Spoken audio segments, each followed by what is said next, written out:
ते अब बात तो सुनो मेरी तुम। क्यों? अभी कुछ बचा है कहने के लिए? मैं जानता हूं तुम मुझसे नाराज हो क्योंकि मैंने तुमसे झूठ बोला है। मगर जानते हो क्यों? क्योंकि उस दिन मैंने तुम्हारे चेहरे पे खुशी देखी थी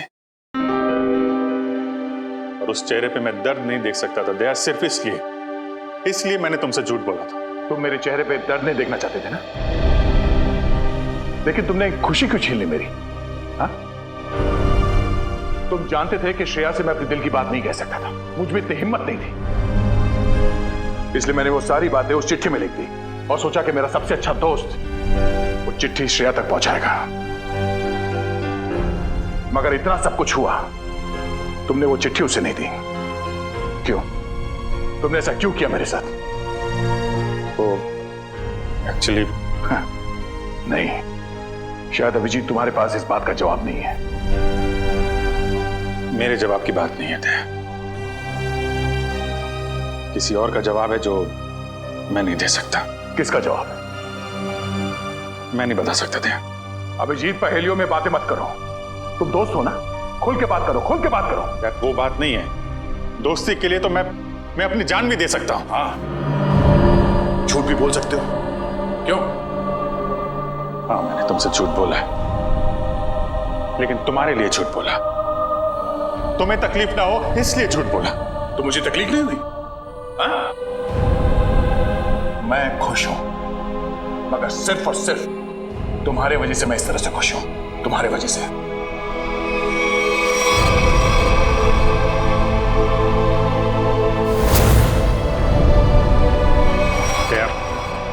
एक मिनट यार, प्लीज, ये श्रेया का गुस्सा मुझ पे मत उतारो यार।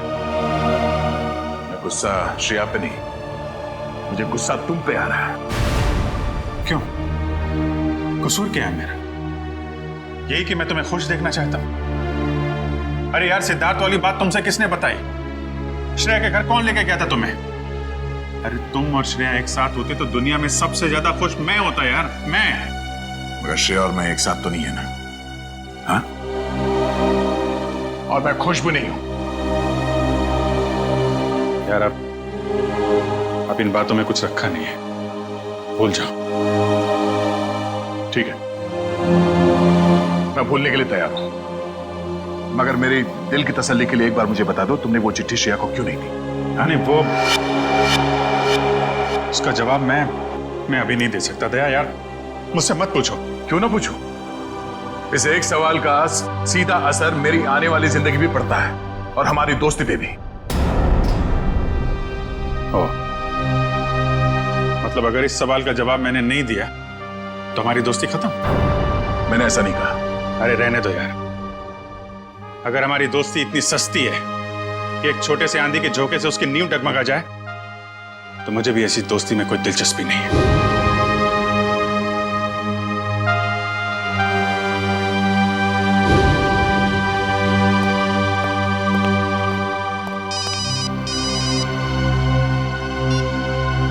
Hello,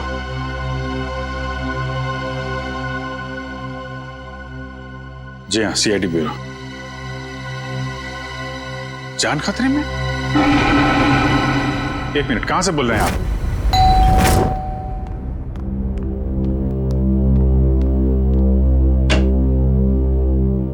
CID? जी हाँ। क्या हुआ आपकी पत्नी के साथ? सर आप बैठिए, मैं सब बताता हूँ। तुम तो कह रहे थे कि तुम्हारी पत्नी मुसीबत में। ये गलत कह रहे हैं, मैं बिल्कुल ठीक ठाक हूँ सर। तुम्हारी हिम्मत कैसी हुई मेरी पत्नी के कपड़े पहनने की? पता नहीं सर इनको क्या हो गया है, बिल्कुल बहकी बहकी सी बातें कर रहे हैं। मिस्टर राहुल, क्या मजाक है ये? अगर आपकी पत्नी ठीक ठाक है तो सीआईडी का वक्त बर्बाद करने से क्या फायदा? सर मैं सीआईडी का वक्त बर्बाद नहीं कर रहा हूँ सर, नम्रता सच में बहुत बड़ी मुसीबत में है। दरअसल कुछ घंटे पहले लगता आ गई।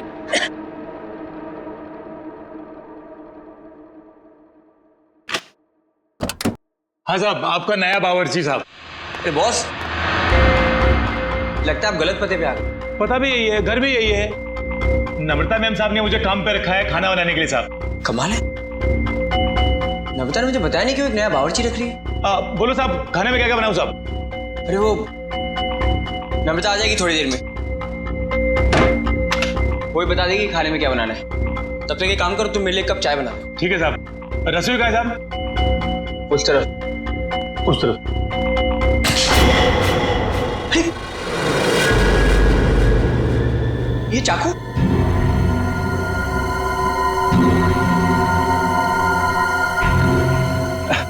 घबराइए मत साहब, इससे मैं फल काटता हूँ, भाजी काटता हूँ साहब, और मांस भी काटता हूँ साहब। ठीक ठीक, तुम जाओ चाय बनाओ। हाँ जाता हूँ साहब, चाय बनाता हूँ साहब। कैसे आदमी को काम पे रख दिया नम्रता ने।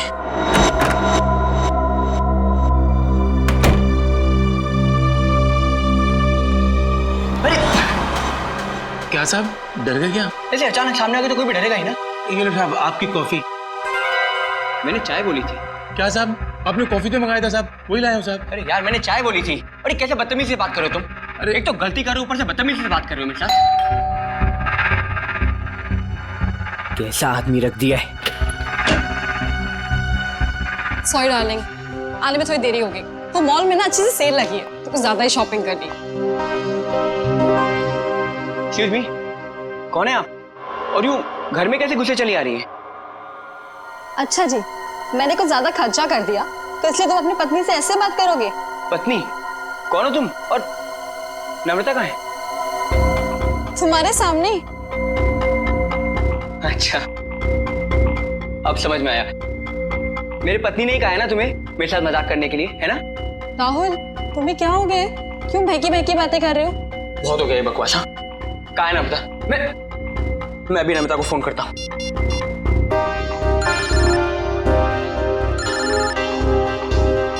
हेलो, कैसे हो?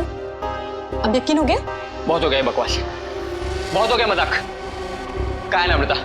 बताओ मुझे, नम्रता कहाँ है? कहाँ है नम्रता? क्या किया नम्रता के साथ? राहुल, तुम ठीक तो हो?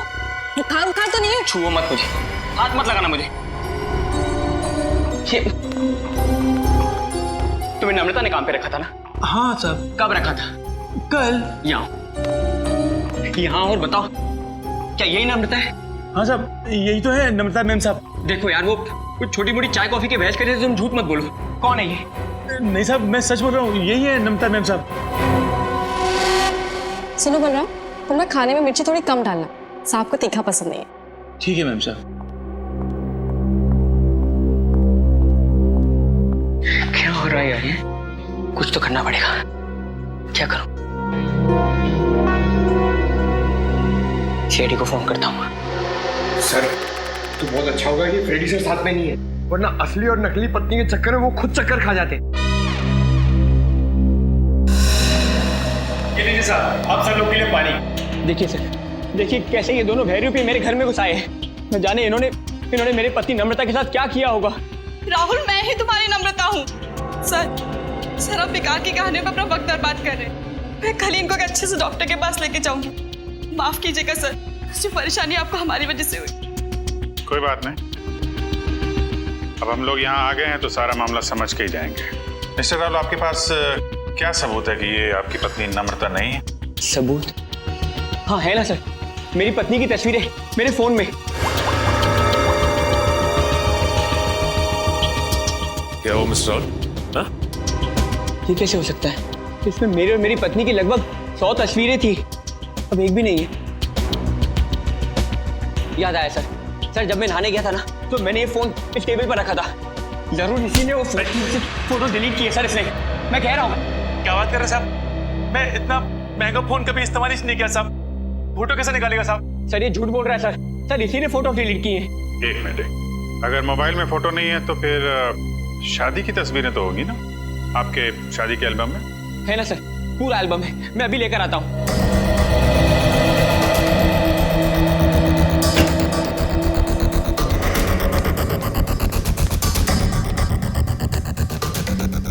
सर ये लीजिए सर, हमारी शादी का एल्बम। अब हो जाएगा दूध का दूध और पानी का पानी।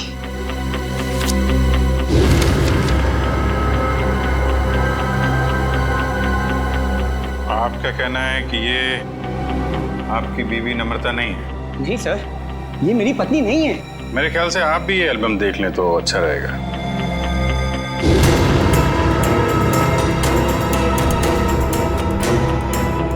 ये कैसे हो सकता है सर? ये कोई बहुत बड़ी साजिश है। ये कोई साजिश है मेरे खिलाफ। जरूर इसमें मेरी पत्नी भी शामिल है। उसी ने भेजा होगा इन दोनों को। मिस्टर राहुल, कभी आप कहते हैं कि आपकी पत्नी खतरे में है, कभी आप कहते हैं कि वो आपके खिलाफ साजिश रच रही है। कहना क्या चाहते हैं आप? सर मुझे कोई खतरा नहीं है और ये कोई साजिश नहीं है। मैंने आपसे कहा ना इनकी तबीयत खराब है। तुम चुप रहो, मुंह बंद रखो अपना। एक मिनट, आप नम्रता हैं, आपके पास कोई आईडी वगैरह है? जी हाँ सर, पासपोर्ट है, पैन कार्ड है। आपको जो चाहिए मैं दिखा सकती हूँ। प्लीज। एक मिनट।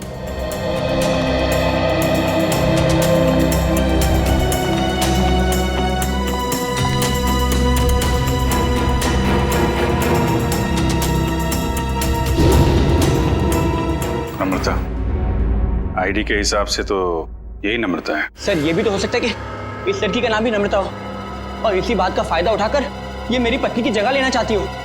सर नाम एक हो सकता है लेकिन जन्मदिन 19 अगस्त 1986। जन्मदिन का भी एक होना ये बहुत ही बड़ा सहयोग है। क्यों राहुल? अच्छा ये बताइए कि आपकी पत्नी का जन्मदिन भी क्या इसी दिन आता है? हाँ सर, तारीख तो हुई है पर ये सहयोग भी तो हो सकता है ना सर। ये संयोग है, वो संयोग है। मिस्टर राहुल, हम आपकी बात पे यकीन करें तो करें कैसे और क्यों? सर मैं सच कह रहा हूँ सर, ये झूठ बोल रही है। तुम नम्रता हो ना, तो ये बताओ कि हमारी शादी की सालगिरह कब है? बताओ ना, हमारी शादी की सालगिरह कब है? देखा सर, ये नहीं जानती है, ये झूठ बोल रही है। बताओ ना, हमारी शादी की सालगिरह कब है? 14 फरवरी। सर राहुल मुझसे बहुत प्यार करते हैं। वैलेंटाइंस डे पे गोवा में हमने शादी की थी। सर ये पूरी तैयारी कर कर आई है। इसने मेरे पत्नी से सब पहले ही पूछ लिया होगा। कोई और सवाल पूछ के देखो। हाँ, ये बताओ कि तुमने चॉकलेट कहाँ छिपाई? चॉकलेट? ये चॉकलेट का क्या चक्कर है? सर मुझे डायबिटीज है पर फिर भी मुझे चॉकलेट खाना पसंद है। इससे नम्रता अक्सर मेरी लाई हुई चॉकलेट छिपा देती है, जो बात इसे नहीं पता। अगर तुम नम्रता हो तो बताओ कि तुमने चॉकलेट कहाँ छिपाई है? बताओ, तुमने चॉकलेट कहाँ छिपाई?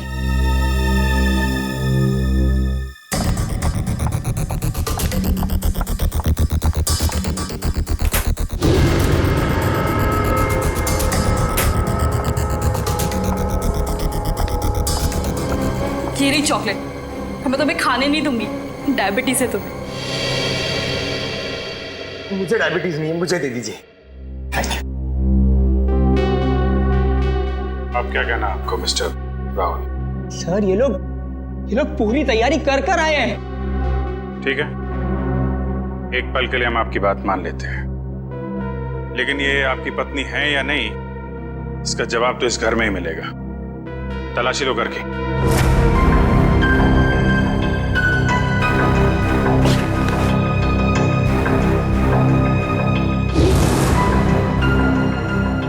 एक काम कीजिए, आप लोग अपने माता पिता को यहाँ बुलाइए, अभी पता चल जाएगा। सर मेरे माँ बाप तो दुनिया में नहीं रहे। सर मेरे भी नहीं है।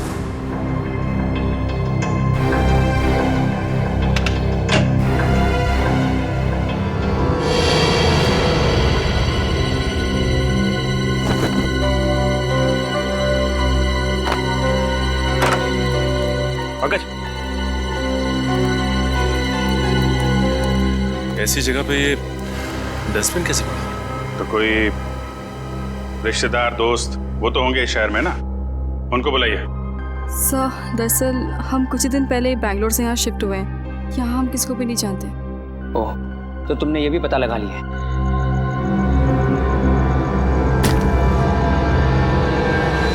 सर!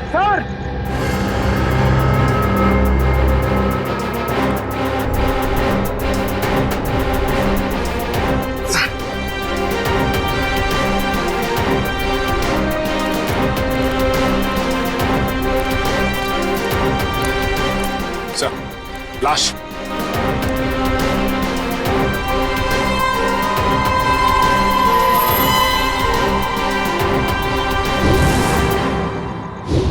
सर ये लाश मेरे घर में? ये कौन सा खेल खेल रहे हो तुम राहुल? पहले पति पत्नी का झगड़ा सुलझाने के लिए यहाँ बुलाया, फिर तुम्हारे घर से एक लाश निकली है। किसकी लाश है ये? सर मुझे कुछ नहीं पता सर मैं इसे जानता भी नहीं। साहब मैं भी इसे नहीं जानती। तुम जानते हो? नहीं साहब, मैं नहीं जानता उसको। ये देखिए सर, यहाँ इसके सीने पे गोली मारी और इसके गले पे खरोच का निशान भी है। हाँ तो बिल्कुल ताजे हैं, लगता है कुछ घंटों पहले इसे मारा गया है। कोई आईडी वगैरह मिली? एक मिनट।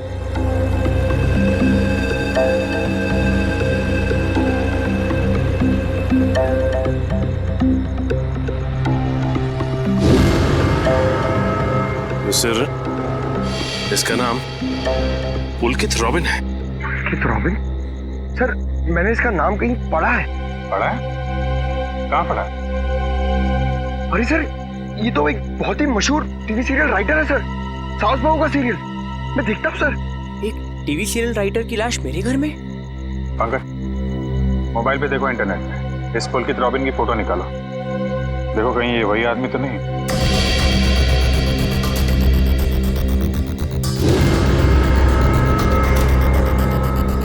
ये तो वही है सर, ये मर गया। अरे वो शो का क्या होगा? मैं तो हर एपिसोड देखता था, अभी अभी एक नया अच्छा ट्रैक चालू हुआ था। सर मैं तो ये सब में फंस नहीं जाऊंगा ना सर? मिस्टर राहुल, तुम्हारे घर से एक लाश मिली है, लाश। जब तक खूनी पकड़ा नहीं जाता आप सब लोग हिरासत में रहेंगे। सचिन, घर सीज कर दो और इस पुलकित रॉबिन का एड्रेस निकालो। अब राधिका समीर से कहेगी दूर हो जाओ मेरी नजरों से, मैं तुम्हारी शक्ल भी नहीं देखना चाहती। समीर राधिका की नजरों से दूर हो ना हो, लेकिन हम सीआईडी वाले आपकी नजरों से दूर नहीं होने वाले। सीआईडी? और मेरे घर में? जी, वैसे आप राइटर्स लोगों का काम बहुत मुश्किल होता है ना, इतना पेचीदा ताना बाना बनना पड़ता है, कभी कहानी का, कभी किरदारों का और कई बार खून का। दरअसल मैं समझी नहीं, आप लोग यहाँ क्यों आए हैं? दरअसल हम आपसे खून के बारे में पूछताछ करने आए, मगर अगर आप चाहें तो अगले हफ्ते देविका के साथ शो में क्या होने वाला है ये हमें बता सकती हैं, क्योंकि पुलकित जी तो रहे नहीं। क्या पुलकित सर का खून हो गया? कब और कैसे? ये तो अब आप ही बता सकती हैं। मुझे कुछ नहीं पता। इतनी भोली बनने की जरूरत नहीं है आपको, हम पुलकित के घर से आ रहे। पुलकित की पत्नी ने बताया कि आप पुलकित की असिस्टेंट हैं। और कल शाम वो आपसे मिलने के लिए ही घर से निकले थे, मगर वापस पहुंचे ही नहीं। ये बात सच है, मैं और पुलकित सर कॉफी शॉप में मिलने वाले थे, लेकिन वो वहाँ पहुंचे ही नहीं। कौन सी coffee shop? IG coffee shop. वही जो बैरिक्स रोड पे? हाँ जी वही। मगर पुलकित की लाश हमें मिली सृष्टि नगर में, और ये बैरिक्स रोड सृष्टि नगर से बहुत दूर है। तो इसका मतलब ये है कि तुमने पुलकित को कॉफी शॉप पर बुलाया, उसके बाद उसे बहला फुसलाकर तुम सृष्टि नगर ले गई और वहां तुमने उसका खून कर दिया। नहीं, ये बात गलत है, मैं ऐसा क्यों करूंगी? क्योंकि तुम पुलकित से जलती थी और तुम पुलकित की जगह लेना चाहती थी, इसलिए तुमने पुलकित का खून कर दिया। ये सब झूठ है।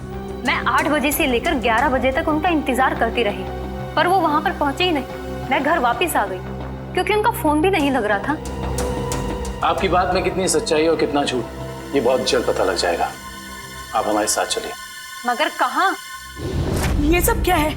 आप लोग हमें यहाँ क्यों लाए हैं? कोई कुछ बता क्यों नहीं रहा है हमें? एक मिनट, शांत हो जाए मैडम, सब कुछ पता चल जाएगा। मैं पुलकित की पत्नी हूँ और आप मुझ पर भी शक कर रहे हैं? हम किसी पर शक नहीं कर रहे, हम अपनी ड्यूटी कर रहे। ये आप प्लीज अपना हाथ आगे बढ़ाइए, हम लोगों को आपके खून के सैंपल्स लेना है। खून का सैंपल? मगर क्यों? क्योंकि पुलकित की गर्दन पर हमें कुछ खरोंच के निशान मिले और उस खरोंच में नेल पॉलिश के ट्रेसेस हैं। इसका मतलब साफ है, पुलकित के खून में किसी लड़की का हाथ है। लाइए हाथ आगे कीजिए। फिलहाल इस केस में लड़कियां सिर्फ आप तीनों ही। सर आप लोग खूनी को ढूंढने में इतनी मेहनत करें, प्लीज मेरे पत्नी को भी ढूंढिए ना। न जाने नम्रता किस हाल में होगी, कहाँ होगी। फिर वही बात राहुल, कब तक खेलोगे ये खेल? और मैं एक बार नहीं बार बार कह चुकी हूँ कि मैं ही तुम्हारी नम्रता हूँ। चुप हो जाओ तुम, कितना झूठ बोलोगी? क्या चाहिए तुम्हें? पैसे चाहिए ना? कितने पैसे चाहिए तुम्हें मेरे घर और मेरी जिंदगी से जाने के लिए? क्या? मैं और पैसे? कैसी बात कर रहे हो तुम राहुल? मिस्टर राहुल, आपके पास आपकी पत्नी का फोटो नहीं है, चेहरा तो याद है, कम से कम उनका स्केच तो बनवा सकते हैं। जी सर, जरूर। ये बाल आगे से, हाँ यहाँ से थोड़े और लंबे। सर, हमारे क्रिमिनल डेटाबेस में इस बावर्ची का कोई रिकॉर्ड नहीं है। देखा साहब, मैं बोल रहा था ना साहब, मैं एकदम निर्दोष है साहब, मुझे जाने दो ना साहब। ठीक है, तुम जा सकते हो, मगर याद रहे तुम शहर से बाहर नहीं जाओगे और जब भी बुलाया जाए ब्यूरो आ जाना। ठीक है। पता नहीं किसका स्केच बनवा रहे हैं, मैं तो यहाँ बैठी हूँ। Sir. Okay, thank you Paresh. तो राहुल, स्केच ठीक बना? हाँ सर, बिल्कुल यही है मेरी पत्नी नम्रता। और मैं कौन हूँ? इसकी सौतन? पता नहीं सर किस लड़की का चेहरा है ये, किसका चेहरा बनवाया इन्होंने, मुझे तो समझ में नहीं आ रहा। किसकी नजर लगी है हमारी हंसती खेलती जिंदगी को। सर, इसके आंसू पे मत जाइए, ये मगरमच्छ के आंसू है। ये इन्हें हथियार बना के मेरे खिलाफ इस्तेमाल करना चाहती है, मुझे फंसाना चाहती है। सर राहुल, अगर तुम्हें मेरे साथ नहीं रहना तो साफ साफ कह दो ना, मैं तुम्हें डिवोर्स दे दूंगी। पर ये सब ड्रामा करने की क्या जरूरत है? सर ये पुलकित के कॉल रिकॉर्ड्स हैं। उसने जेनिफर के साथ में शाम को 5 बजे बात की थी और ठीक 1 घंटे बाद उसे लैंडलाइन नंबर से फोन आया था सर। अच्छा, ये लैंडलाइन नंबर है किसका, कुछ पता किया? हाँ sir, Bhavesh imports and exports नाम है कंपनी का। क्या कहा आपने? Bhavesh imports and exports? हाँ, क्यों? आप इस कंपनी के बारे में जानती हैं? हाँ सर, मैं जानती हूँ। राहुल इसी कंपनी में तो काम करते हैं। आप लोग मेरी तरफ इस तरह क्यों देख रहे हैं? मैंने उसे फोन नहीं किया है सर, मैं तो उस पुलकित को जानता तक नहीं हूँ। बुधवार शाम 6 बजे तुम अपने ऑफिस में थे या नहीं? 6 बजे ठीक तरह याद तो नहीं आ रहा, पर शायद तब तक मैं ऑफिस से निकल गया था सर। देखो राहुल, शायद से तो काम नहीं चलेगा। सर, अगर आप लोगों को मेरे पे विश्वास नहीं है तो आप लोग मेरे ऑफिस चल के पूछताछ कर सकते हैं। ठीक है, तो चलकर पूछताछ कर लेते हैं तुम्हारे ऑफिस में, और ये भी पता कर लेते हैं कि जो स्केच तुमने बनाया है ऐसी कोई लड़की है भी या नहीं। एक बार शर्मा जी बस पहुंचा दीजिए, मैंने चेक कर लिया। उन्हें बोलिए टेंडरिंग का प्रोसेस चालू था। अरे राहुल, तुम यहाँ पर इस वक्त और आज ऑफिस नहीं है? और ये लोग कौन है? सर, ये लोग CID से। CID? जी सर। क्या बात है, बताओ। क्या बताऊं सर, मैं एक बहुत बड़ी मुश्किल में फंस गया हूँ। कैसी मुसीबत? लाश मिली इनके घर के बैकयार्ड से। व्हाट? ये मैं क्या सुन रहा हूँ? कहीं तुम्हारा इसमें कोई हाथ तो नहीं है? नहीं सर, मेरा इसमें कोई हाथ नहीं है। मैं तो उस पुलकित रॉबिन नाम के आदमी को जानता तक नहीं जिसकी लाश मेरे घर से मिली है। मिस्टर भावेश, आप अपने जरा सारे स्टाफ को बुलाएंगे। सुमित,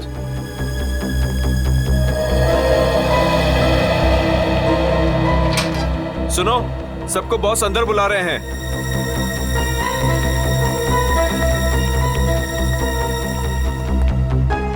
इस फोटो को देखिए, ये आदमी पुलकित है जिसकी लाश हमें राहुल के घर से मिली। कोई पहचानता है इसे? जरा ध्यान से देखिए, टीवी सीरियल लिखते थे। आप इसे पहचानते हैं या इनसे जुड़े किसी आदमी को जिनका इनके साथ संबंध हो? ऐसा तो हो नहीं सकता कि आप में से कोई भी इन्हें नहीं जानता, क्योंकि आपके ऑफिस के लैंडलाइन से फोन किया गया था शाम को 6 बजे बुधवार। व्हाट? तो शायद राहुल ने किया होगा। मैं क्यों फोन करूंगा सर, मैं तो उसे जानता भी नहीं। और ऐसा भी तो हो सकता है कि इसी ऑफिस से किसी और ने फोन किया हो। और तो और सर, मैं तो जिस घर में रहता हूँ घर भी मुझे ऑफिस की तरफ से मिला है। Interesting, very interesting. आप में से किसी को याद है कि बुधवार को राहुल कितने बजे तक ऑफिस में था? हाँ सर, 5:30 बजे तक। 5:30 बजे, और पुलकित को फोन किया गया 6 बजे। हरीश जी, बहुत बहुत शुक्रिया हमारी दुविधा दूर करने के लिए। Thank you. हरीश, क्या तुम मेरा एक काम और करोगे? हाँ बोलो। तुम्हें याद है तुम वो इम्पोर्टेंट पेपर्स लेकर मेरे घर आए थे? हाँ याद है। तब तुम मेरे पत्नी नम्रता को मिले थे ना?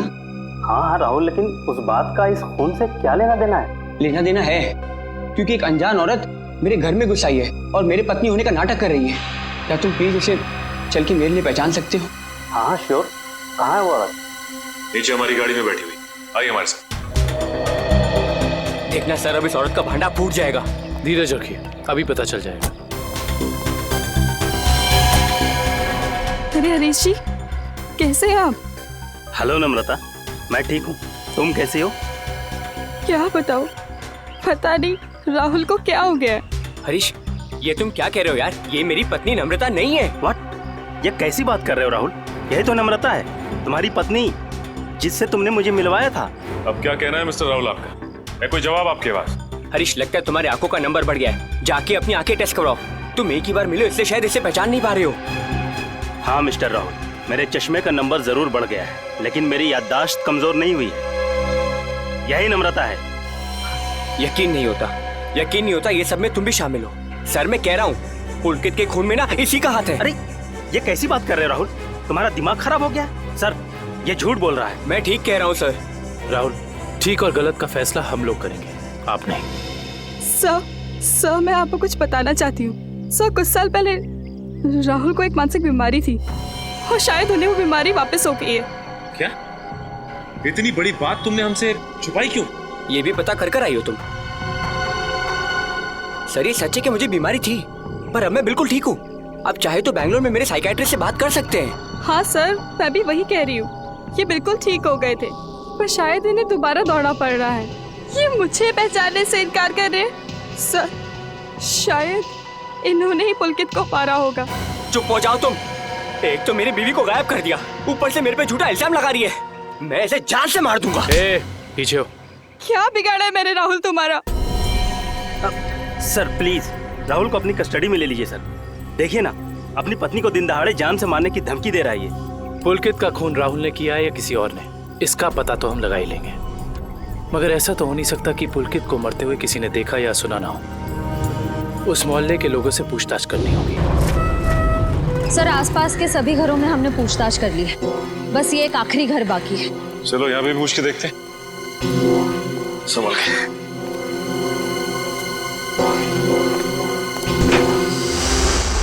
दरवाजा खुला। कोई इस तरह से दरवाजा क्यों खुला छोड़ेगा? और यहाँ ये कैमरा कैसे? इधर भी। कुछ तो गड़बड़ है यहाँ पे। एक काम करते हैं, इस घर की तलाशी अच्छी तरह से लेते हैं।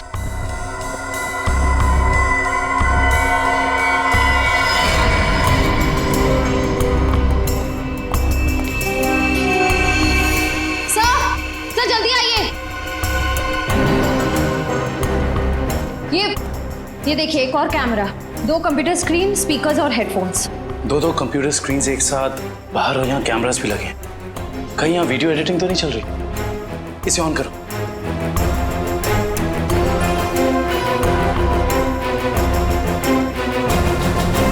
हाँ साहब, आपका नया बावर्ची साहब।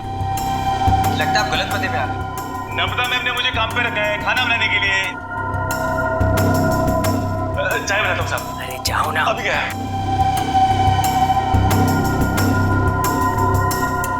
सॉरी डार्लिंग, आने में देर हो गई। वो मॉल में ना सेल लगी थी, तो कुछ ज्यादा ही शॉपिंग करनी। माय गॉड, वो कैमरा लगा के राहुल के घर पे नजर रखे हुए। क्या हुआ आपकी पत्नी के साथ? सर आप बैठिए, मैं सब बताता हूँ। सिर्फ राहुल की नहीं, सीआईडी की भी। मैं तो बिल्कुल ठीक ठाक हूँ। सर एक बात समझ में नहीं आ रही है, इतनी दूर से सीआईडी का वक्त बर्बाद करने से क्या फायदा है? मगर ये आवाज इतनी क्लियर कैसे आ रही है? मैं भी आया। सर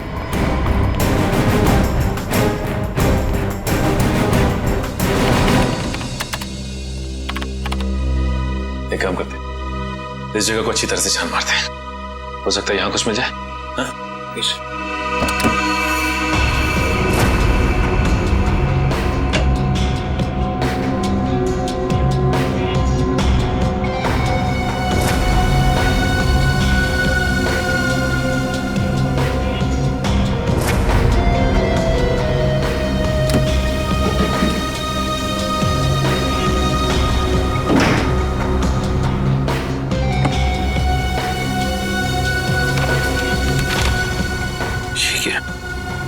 क्या हुआ सर? ये देखो, जमीन के पेपर्स। ये घर किसी गिरधारी के नाम पे है।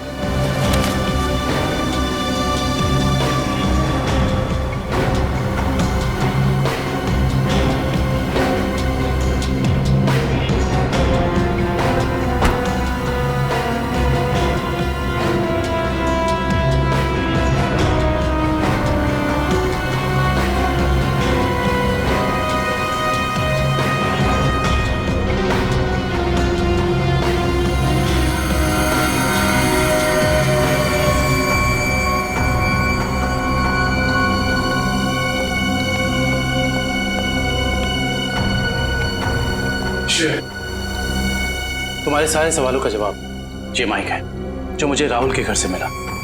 स्पीकर के अंदर छुपा के रखा हुआ था। इसका मतलब गिरधारी जो राहुल के घर पर नजर रखे हुए था उसी ने माइक लगाया यहाँ पे। कौन गिरधारी? अरे दुष्यंत, ये घर के कुछ पेपर्स मिले जिसमें लिखा है कि गिरधारी इस घर का मालिक है। आप लोग सुंदर जी के मेहमान हैं? तुम कौन हो? जी मैं तो यहाँ पर किराए पर रहता हूँ, पर आप लोग कौन हैं? हम लोग सीआईडी से। सीआईडी? जी हाँ, सीआईडी। देख के लगता है कि तुम कहीं बाहर से आ रहे हो। हाँ सर, मैं तो अभी गोवा से आ रहा हूँ। पर आप लोग यहाँ पर, सुंदर जी ने कहीं कुछ... एक मिनट, ये सुंदर कौन? सर जब मैं यहाँ से जा रहा था तो मैंने ये घर सुंदर नाम के एक अंकल को किराए पर दिया था। क्या बात, तुम खुद यहाँ पे किराए पे रहते हो और ये घर तुमने किसी को किराए पे दे दिया? सर मैंने सोचा कि गोवा जाने का खर्चा निकल आएगा सर, इसलिए। और गिरधारी जी जिनका ये घर है वो कहाँ है? सर वो तो लंदन में रहते हैं सर, साल में सिर्फ एक बार ही इंडिया आ पाते हैं। ओह, उसी का फायदा उठा रहे हो तुम? ये कंप्यूटर कैमरास तुम्हारे? नहीं सर, ये सब मेरा नहीं है सर। झूठ बोल रहे हो तुम राहुल के घर पे नजर रखे हुए थे, जासूसी कर रहे थे उस पे। जासूसी?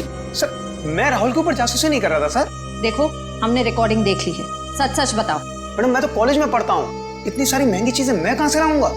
तो फिर ये सारी की सारी चीजें किसकी है? उस आदमी की जिसे तुमने किराए पे रखा हुआ, सुंदर? सर हो सकता है सर। नंबर दो सुंदर का। सर पिछले हफ्ते गोवा में मेरा मोबाइल चोरी हो गया था तो तुम्हारे सारे नंबर्स चले गए? जी। बहुत अच्छा बहाना है। अपना मोबाइल नंबर दो, सुंदर का नंबर हम तुम्हारे मोबाइल रिकॉर्ड से निकाल लेंगे। सर सालुंके सर की डीएनए रिपोर्ट आ गई है। पुलकित के खरोचों में जो नेल पॉलिश के अंश मिले थे वो ना ही नम्रता के थे, ना ही संजना के और ना ही जेनिफर के। मतलब इस केस में कोई और औरत भी शामिल है? सर हो सकता है वो स्केच वाली औरत हो जिससे राहुल अपनी बीवी कह रहा है। हो सकता है। जब तक हमें उस औरत के बारे में कुछ पता नहीं चल जाता कुछ कह नहीं सकते। क्या हुआ, उस नेल पेंट के बारे में कुछ पता चला क्या?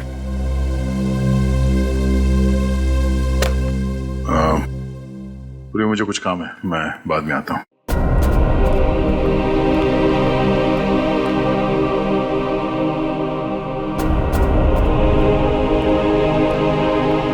सर जतिन के फोन रिकॉर्ड्स चेक करिए, सुंदर का नंबर तो नहीं मिला मगर किसी मनीष नाम के आदमी का नंबर मिला है। करता क्या है मनीष? सर कैमरास और रीडिंग मशीन किराए पे देता है। मनीष?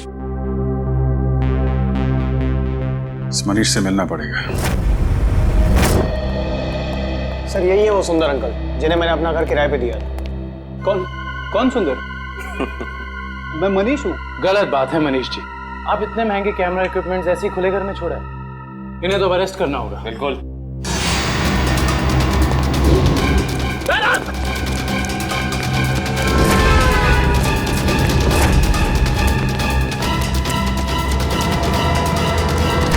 अरे रुको रुको रुको मनीष, कहाँ भाग के जा रहे हो? अभी तो तुम्हारा ऑडिशन भी बाकी है जो शुरू होता है अब। मेरा कोई इरादा नहीं था सर, मैंने तो वही किया जो मुझसे कहा गया था करने के लिए। जिसने मेरे दुकान से कैमरा और एडिटिंग मशीन किराए पे लिया था उसी ने मुझसे कहा था ये सब करने के लिए। जिसने तुमसे कैमरा किराए पर लिया उसी ने तुमसे घर भी किराए पर लेने को कहा? जी सर, उसी ने मुझसे कहा था कि कैमरा इस तरह से फिट करूं कि सामने वाले घर का सारा नजारा दिखना चाहिए। अब तो मिलना पड़ेगा इस इंसान से। है कौन ये जनाब? जी कहिए। जी हम लोग सीआईडी से। सीआईडी? आइए। भावेश का कुछ पता चला क्या? भावेश का पता चला मतलब? हम लोग तो भावेश से ही मिलने आए। लेकिन वो तो कल से घर नहीं आए, उनका फोन भी नहीं लग रहा है। क्या कल से घर नहीं आए? आपने पुलिस में रिपोर्ट लिखवाई? मैंने रिपोर्ट लिखवाई थी लेकिन उन्हें भी कुछ पता नहीं चल पा रहा है। सर लगता है उन्हें पता चल गया होगा कि हम आने वाले हैं, इसलिए। एक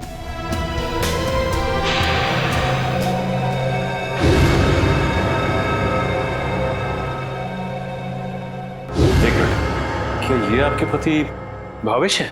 जी हाँ। ये केस तो और पेचीदा बनता जा रहा है। सब मेरे पति भावेश को ढूंढ निकालिए। देखिए मैम, आप चिंता मत कीजिए, अब भावेश का नंबर दीजिए हमें। जी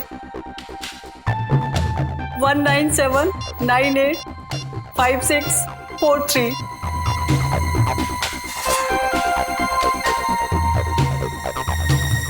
भावेश के फोन तो ऑफ आ रहा है। पंकज, भावेश के फोन के IMEI नंबर से पता करो कि उसका मोबाइल इस वक्त कहाँ है।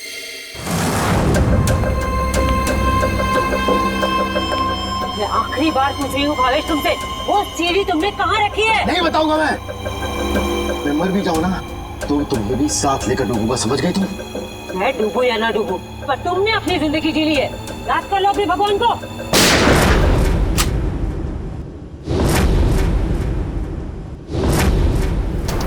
बस मुनीत रेली, बहुत मचा रही आतंक। कानून को काफी वक्त से तुम्हारी तलाश थी, मगर हमें नहीं पता था कि हम इस केस के जरिए तुम तक भी पहुंच जाएंगे। खुश तो ऐसे हो रहे हो जैसे तुमने मुन्नी को जेल में डाल दिया है। ये तुम्हारी खुशकिस्मती है या बदकिस्मती कि तुम मुन्नी के दरबार में खुद चल कर आए हो? देख क्या रहे हो? खून दो इनको।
मुझे भावेश ने नम्रता को अगवा करने के लिए कहा था।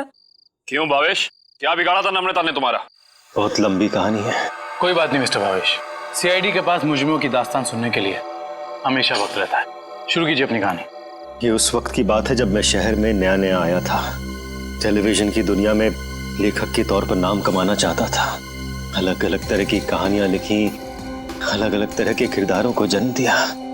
मेरी आंखों में सिर्फ एक ही सपना था कि किस तरह मेरी कहानी छोटे पर्दे पर साकार हो जाए। मगर तुम्हारा तो इंपोर्ट एक्सपोर्ट का बिजनेस था ना? क्योंकि मेरे साथ कुछ ऐसा हुआ जिसने मुझे मजबूर कर दिया अपने सपनों को कुचलने के लिए। जिसके साथ मैं किराए के घर में रहता था, जिसे मैं अपना दोस्त समझता था, उसने मुझे धोखा दिया। उसने मेरी कहानी चुराई और एक चैनल में बेच दी और रातों रात अमीर बन गया। हर तरफ उसी के चर्चे, उसी की बातें। मैं ये सदमा बर्दाश्त नहीं कर पाया और फिर मैंने अपने करियर को नई दिशा दी और भावेश इंपोर्ट एक्सपोर्ट का बिजनेस शुरू कर दिया। मगर इस सब का मेरी किडनैपिंग से क्या लेना देना है? ये बात सच है कि मैंने अपनी लाइन बदल दी थी, लेकिन ये भी सच है कि मेरे अंदर एक राइटर छुपा हुआ है। टेलीविजन में कुछ कर गुजरने का जुनून है मेरे अंदर। मैंने वापस कलम उठाई और और एक अनोखे रियलिटी शो का कॉन्सेप्ट लिख डाला, जिसमें पति पत्नी में से किसी एक की जगह एक अजनबी अगर उनके घर आ जाए तो फिर उस पार्टनर की क्या प्रतिक्रिया होगी। इस तरह का रियलिटी शो लिखा था मैंने। क्या ये सब एक रियलिटी शो था? चैनल को मेरा कॉन्सेप्ट बहुत अच्छा लगा, लेकिन वो ये जानना चाहते थे कि इसे पर्दे पे कैसे उतारा जाए। तो मैंने एक पायलट एपिसोड बनाने के बारे में सोचा और एक्सपेरिमेंट के तौर पर मैंने अपनी कंपनी में आए हुए नए एम्प्लॉय राहुल को शामिल किया। वाह, कमाल है। अगर तुम एक रियलिटी शो ही बनाना चाहते थे तो एक जायज ढंग से भी बना सकते थे। फिर कानून को अपने हाथ में लेने की क्या जरूरत थी तुम्हें? मैंने कोशिश तो की थी जायज तरीके से करने की, लेकिन किसी ने मेरी मदद नहीं की। तो मैंने सोचा कि क्यों ना कुछ दिनों के लिए नम्रता को अगवा कर लिया जाए और फिर मैं अपने 2 कलाकारों बावर्ची और नकली नम्रता को उसके घर भेज दूंगा और काम होने के बाद असली अमृता को फिर उसके घर भेज देता। और इसमें वो टीवी राइटर पुलकित रॉबिन, वो कहां से आ गया? पुलकित रॉबिन ही वो शख्स है जिसने मेरे आइडियाज, मेरी कहानी चुराई और मशहूर हो गया। उसे पता चल गया था कि मैं चैनल में कुछ बड़ा रियलिटी शो का आइडिया लेकर जाने वाला हूं। बस उसी की जासूसी करने के लिए यहाँ पर आया हूँ। आज तो पता लगाना ही पड़ेगा तो भावेश कौन सा बड़ा कंसेप्ट चैनल वाले को बेचने वाला है।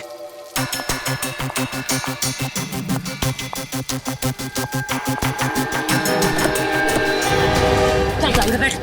मानो तुम, मैं नहीं जाऊंगी। गाड़ी में बैठी होने वाला छोड़ो मुझे। क्या कर रहे हैं तुम लोग? छोड़ो उसको। क्या कर रहे हैं तुम लोग?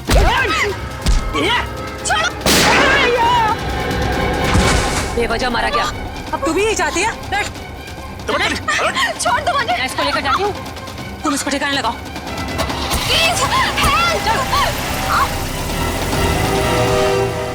घर पहुंचकर जब मैं मेरे लगे हुए कैमरा की फुटेज देख रहा था तब मैंने देखा कि इस मुन्नी ने पुलकित का खून कर दिया है और मेरे बने बनाए प्लान को चौपट कर दिया। मैं उसे मारना नहीं चाहती थी, वो खुद बीच में आ गया था। और जब आप लोग मेरे ऑफिस आए तब आप लोगों को देखते ही मैं समझ गया कि अब सीआईडी से बचना नामुमकिन है। मैं बहुत घबरा गया था और उसी घबराहट में मैं यहाँ मुन्नी से मिलने आ गया। मुन्नी, तुमने मुझे फंसा दिया। पता है सीआईडी मेरे ऑफिस तक चली आई। एक तो पुलकित को मारा, ऊपर से उसकी लाश मेरे घर में छुपा दी। बोला था ना सेठ, लड़का लोगों को नहीं पता था कि तुम्हारा घर राहुल की कंपनी में आता है। अरे मैंने तुम्हें सिर्फ किडनैप करने के लिए कहा था, वो भी कुछ दिनों के लिए, और तुमने पूरा रायता फैला दिया। याद रखना मुन्नी, अगर सीआईडी ने मुझे गिरफ्तार किया ना तो मैं तुम्हारी सारी पोल खोल दूंगा। कहाँ रखा है? बोल। नहीं बताऊंगा। नहीं। इसको भी बांध दे। मुन्नी ठीक नहीं करेगा। तो अब वो टेप कहाँ है जिसमें मुन्नी की रिकॉर्डिंग थी? मेरे मैनेजर हरीश के पास। सिर्फ वही एक शख्स था जिसे मेरे रियलिटी शो के आइडिया के बारे में पता था। और वो माइक, वो कब लगाया राहुल के स्पीकर में? वो स्पीकर राहुल का नहीं था, वो स्पीकर भी गिफ्ट के तौर पर मैंने राहुल के घर भिजवाया था। जब हरीश उसके घर फाइल लेकर गया तो उसी के साथ मैंने स्पीकर भिजवा दिया था। लेकिन आपने हमारे विश्वास के साथ खिलवाड़ किया है भावेश जी। मुझे माफ कर दीजिए, मैं तो बस ये सोच रहा था कि टेलीविजन में मुझे नाम कमाने का इससे अच्छा मौका नहीं मिलेगा, बस इसीलिए मैंने ये सब कुछ किया। मुन्नी को तो फांसी होएगी, तुम्हारा जुर्म भी कुछ कम नहीं है भावेश। बिल्कुल, क्योंकि मिस्टर भावेश आपने एक किडनैपिंग करवाई और उस दौरान एक आदमी का खून हुआ है। आपके भविष्य का फैसला तो अब अदालत करेगी। सर क्या हुआ है?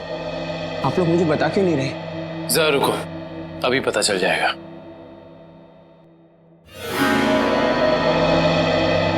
राहुल। राहुल। नम्रता, तुम ठीक तो हो? तुम ठीक हो ना? हाँ, ठीक हूँ। थैंक गॉड तुम आ गई, थैंक गॉड तुम वापस आ गई। मुझे तो लगा था मैंने तुम्हें हमेशा हमेशा के लिए खो दिया है। हाँ, मुझे भी ऐसे ही लगा था। मुझे तो उम्मीद भी नहीं थी कि मैं कभी तुम्हारे पास जिंदा लौट कर भी आऊंगी। वो तो अच्छा हुआ कि सही वक्त पर सीआईडी वाले आ गए, जिन्होंने हमें फिर से मिला दिया। तुम दोनों मुझे माफ कर देना। मुझे नहीं पता था कि मेरी एक्टिंग चीजों को इतनी गलत दिशा में ले जाएगी। एक्टिंग? मैडम, माना कि भावेश जी ने आपको वहाँ एक एक्टिंग असाइनमेंट के लिए भेजा था, मगर लाश देखने के बाद और सीआईडी की कस्टडी में होने के बावजूद आपने हमें सच क्यों नहीं बताया? क्योंकि सर उन्होंने मुझसे कहा था कि कितनी भी टेढ़ी स्थिति क्यों ना आ जाए, मैं अपना काम करना ना छोड़ूं, एक्टिंग ना छोड़ूं। इसलिए मुझे लगा कि वो नाश भी लगती है और सीआईडी भी सब बस रियलिटी शो का हिस्सा है। वाह, और आप अपनी एक्टिंग के चौके छक्के की बारिश करते रही। मुझे माफ कर दीजिएगा सर, और आपको तो पता है ना कि एक नए एक्टर के लिए टीवी और फिल्मों की दुनिया में पाँव जमाना कितना मुश्किल है। इसलिए मैं कोई गलती करना नहीं चाहती थी, इसलिए मैं एक्टिंग करती रही। अब आप लोग मुझे जो सजा देना चाहें मुझे मंजूर है। सर रहने दीजिए ना सर, अब मुझे मेरी नम्रता मिल गई और आप लोगों ने भी असली मुजरिम को पकड़ लिया है। गलती तो उन्होंने की है तो इन्हें सजा भी मिलेगी, लेकिन इन्हें क्या सजा मिलेगी ये अदालत तय करेगी। फिलहाल आप दोनों जा सकते हैं। Thank you sir, thank you so much.